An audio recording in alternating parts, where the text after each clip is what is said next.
Hello, what's up guys? This is Ali Asking Simon explain করবো সেটা interesting and love story so let start watching this video. যদি আমি অসুস্থ ঠান্ডা লাগছে তাই ভয়েসটা ভালোভাবে আসছে না, তবুও চেষ্টা করছি। মুভিটি ইরানি মুভি, আর আমরা ইরানি মুভি সম্পর্কে জানি ইরানি মুভিটা খুব অনেক ফ্যান্টাসিক মুভি এগুলো বলা যায়। So let start. মুভিটির নাম সালমান দ্য অ্যাপল। মুভির শুরুতে আমরা দেখতে পাই সমুদ্র কোনা তেলবাদ দিয়ে ভেঙে যায় সালমার ঘুম। সালমা যাচ্ছিল ইরান থেকে ইরাকে এবং মুভির মূল ক্যারেক্টার নায়ককে দেখতে পাই যার নাম হলো সাদিক। সেও শহর থেকে গ্রামে আসছে তার বাড়িতে। তার মা কাজ করতেছিল তার আন্টির ফুল বাগানে। তারা মূলত ফুল বিক্রি করেই তাদের জীবিকা নির্বাহ করে। তো তাদের কাজে সাহায্য করেছিল সালমান। সালমান অনেক বড় হয়ে যায়। সালমানের বাবা মা তাকে বিবাহ দেওয়ার সিদ্ধান্ত নেয়। তো তার মা তার পরিচিত আন্টির মেয়ে নার্গিসের সাথে সালমানকে বিয়ে দেওয়ার সিদ্ধান্ত নেয়। তো সাদিক ছিল অনেক লাজুক প্রকৃতির ছেলে, জাস্ট আমার মতো আর কি বলা যায়। আমি লাজুক যেমন তেমন। তো মায়ের কথায় রাজি হয়ে যায়, এরকম কিন্তু এখন হয় না। তবে আমিও কিন্তু আছি সাদিকের মতো আর কি বলা যায়। ইরানের রীতি অনুযায়ী বিবাহের আগে মেয়ের জন্য অনেক কিছু দিতে হয়। তাই নার্গিসকে দেখার জন্য সাদিককে পাঠানো হয় তার সরঞ্জাম দিয়ে। তো সে যাচ্ছিল এবং তাকে একটি গাড়ি যায় যেটা ছিল সালমান। সে কিছু দূর যাওয়ার পর ব্রেক করে পিছনের দিকে তাকায় এবং দেখতে পায় এবং সাদিক রাস্তার পাশে থাকা বৃদ্ধের দোকান থেকে পানি কিনে, এবং বৃদ্ধটা ছিল অন্ধ। কিছু সময় পর কিছু পকেটে ছেলে আসে এবং বৃদ্ধ থেকে কিছু খাবার খায় এবং অন্ধ থাকায় তারা কিছু টাকা চুরি করে এবং যাওয়ার সময় তারা বুঝতে পারে যে তারা ভুল কাজ করছে এবং ফিরে এসে টাকাগুলো দেয়। এদিকে সাদিক হ্যাপি হয় এবং কৃতজ্ঞ প্রকাশ করে। কিছু সময় পর হামিদ নামক একজন ব্যক্তি ট্যাক্সিতে ওঠে এবং সে কোরআন পাঠ করতে থাকে এবং হামিদের গাড়িতে ওঠা এক বৃদ্ধ ছিল। হামিদ তার সরঞ্জামগুলোকে সব স্থানে রেখে আসে এবং তার থেকে কোনো টাকা নেয় না, কারণ বৃদ্ধের কাছে কোনো টাকা ছিল না। তারপর সাদিককে বলা হয় যে তুমি সামনে সিটে আসো। তারা গল্প করতে থাকে। একসময় জানতে পারে সাদিক নার্গিসের সাথে বিবাহ করার জন্য যাচ্ছে। তো এই শুনে হামিদ একটু বিস্মিত হয়, কারণ হামিদ নার্গিসকে ভালোবাসে আগে থেকে এবং সে সাদিককে ওইখানে মারে এবং অনুতপ্ত হয় বিষয়টা নিয়ে। তারপর সে একটি মসজিদে যায় এবং সেখানে প্রার্থনা করতে থাকে। এদিকে সাদিক তাকে ছেড়ে চলে যেতে চায় এবং চলে যায়। একটি চিঠি এবং তার নার্গিসের জন্য নিয়ে যাওয়া সব সরঞ্জাম সে ওই গাড়িতে রেখে যায়। এটা নিয়ে বুঝতে পারে যে তার কাজটা করা ঠিক হয়নি। সাদিক চিঠিতে লেখে যে আমি কারোর মনে কষ্ট দিয়ে আমার নতুন পথ চলা শুরু করতে চাই না। তো বিষয়টা বুঝতে পারে এবং হামিদ অনুতপ্ত হয় তার কাজটা করার জন্য, যে তার সাথে কাজটা করা ঠিক হয়নি। তো সাদিক কিছুটা যাওয়ার পর একটি বাগানে আসে এবং সেখানে নদীর পানি থেকে উঁচু করে নামাজ আদায় করে। নামাজ আদায় করার পর নদীর পানিতে একটি আপেল পড়ে এবং আপেলটি সে ক্ষুধার জন্য খায় এবং কিছু খাবার পর সে বুঝতে পারে যে এটা তো অন্য মালকিনের আপেল, সে তো অনুমতি নেয়নি।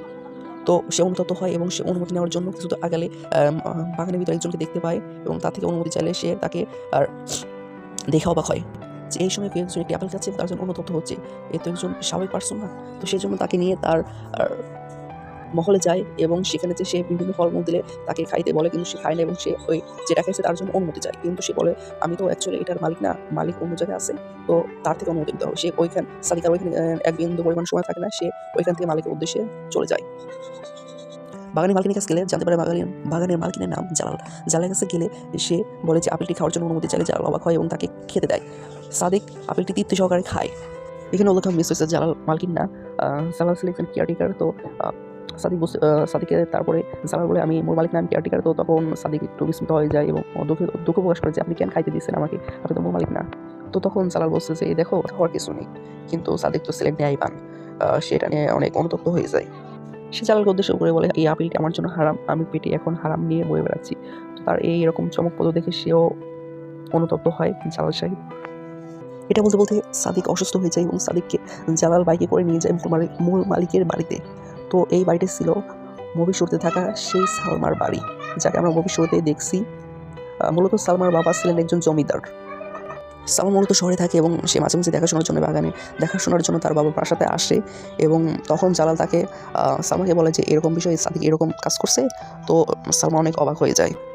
সেই সাথে সালমা হাসতেও থাকে। সবাই একসাথে খেতে বসে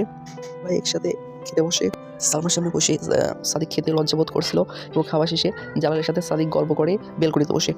তো ইতিমধ্যে সালমা আসলে তারপর সালমা বলে যে সাদিককে অনেকগুলো আপেল খেতে দেওয়া হয় এবং তখন সাদিক বলে সালমা উদ্দেশ্য করে বলে যে আপনি কি আমাকে ওই আপেলটা খাওয়ার জন্য মাফ করছেন নাকি? তখন সালমা বলে এত সুস্থ আমি আপনাকে মাফ করবো না, আপনি তো জানেন আমি যদি আপনাকে মাফ না করি তাইলে তো মাফ হবে না। আচ্ছা আমি কাল বলবো আপনাকে মাফ করবো কি করবো না, কি করলে আপনাকে মাফ করবো। রাত শেষে ফজর নামাজ পড়ে সাদিকের ঘরে সাদিকের রুমে সালমা আসে এবং সালমাকে সিরিয়াসভাবে বলে, আমি কি করলে আপনি আমাকে ক্ষমা করবেন? তখন সালমা বলে যে, তুমি ওই বাগানে পুরা কোরআন শরীফ পাঠ করলে তোমাকে ক্ষমা করব।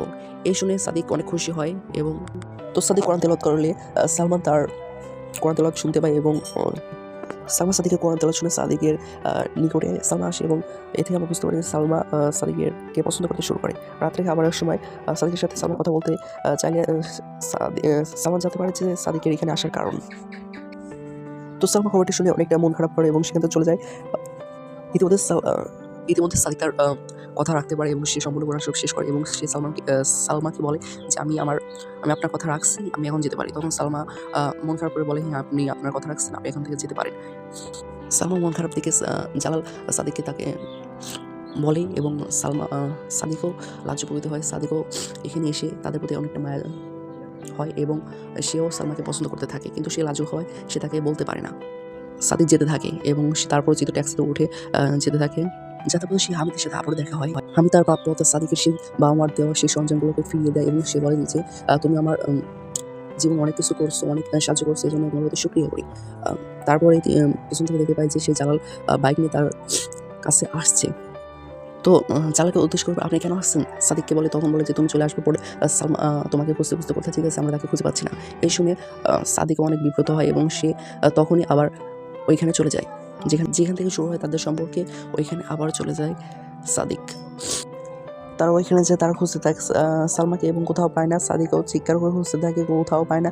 সাদিক ক্লান্ত হয়ে এক জায়গায় বসে যায় এবং ক্লান্ত অবস্থায় সাদিক ওইখানে ঘুমিয়ে যায় এবং সেখানে একটি স্বপ্ন দেখে যে স্বপ্নতে সে সালমাকে খুঁজে পেয়েছে এবং সে কিছু পর উঠে বুঝতে পারে যে এটা স্বপ্ন ছিল।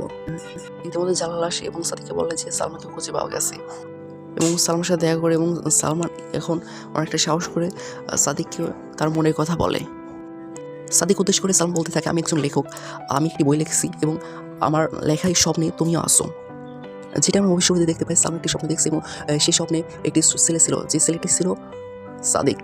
তখন সাদিক বলে যে আপনি একজন ধনী একজন মানুষ, আমার মতো গরিব ছেলের সাথে আপনার মানায় না।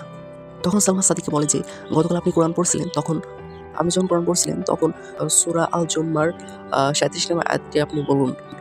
তখন সাদিক সে আয়াতটি বলে এবং যার অনুবাদ ছিল, আল্লাহ কি বান্দার জন্য যথেষ্ট নয়? এ বলে সাদিক ওইখান থেকে চলে যায়। সাদিক তার বাড়ির দিকে চলে যেতে থাকে এবং সালমা পেছন থেকে তাকে দেখতে থাকে। বক্সটি রেখে গেছে যেটি তার মা দিয়েছিল বিয়ের জন্য।